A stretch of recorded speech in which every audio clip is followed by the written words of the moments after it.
What's up, guys? In this video I want to go over a quick tip on how I like to replace my hula popper skirts. I'm Gills and this is NH Bass Fishing.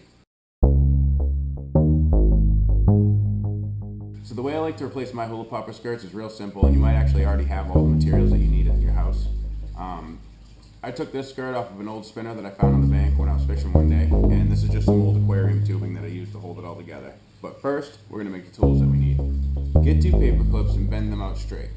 You want to leave one of the paper clips with a bend. Take the paper clip that has a bend on one side and squeeze it with the pair of pliers. This is where the skirt material is going to go. And then this other paper clip is just to pluck the skirt material through when we get there.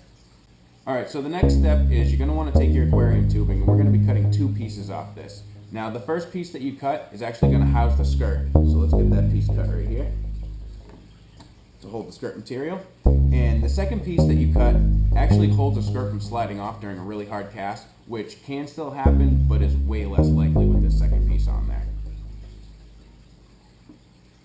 Alright, so now we got our tools and we have our tubing. The next step is going to be just to put your skirt material through.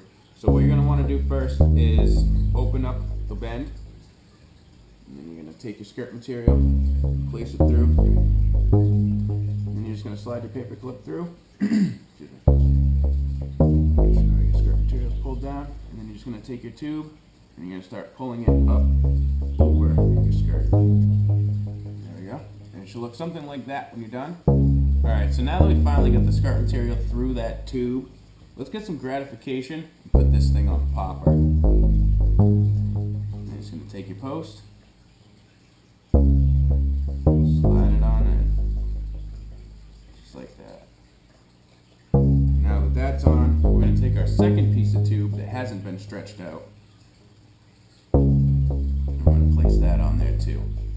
Alright guys, thank you so much for watching this video. Until I can build up some more content, uploads are going to come once a month with a few surprise videos in between that'll probably pop up along the way. But I want to thank you again for watching, and make sure you hit that subscribe button so that you can get notified when our next video does come out. Until next time, I'm Gills, and this is NH Bass Fishing.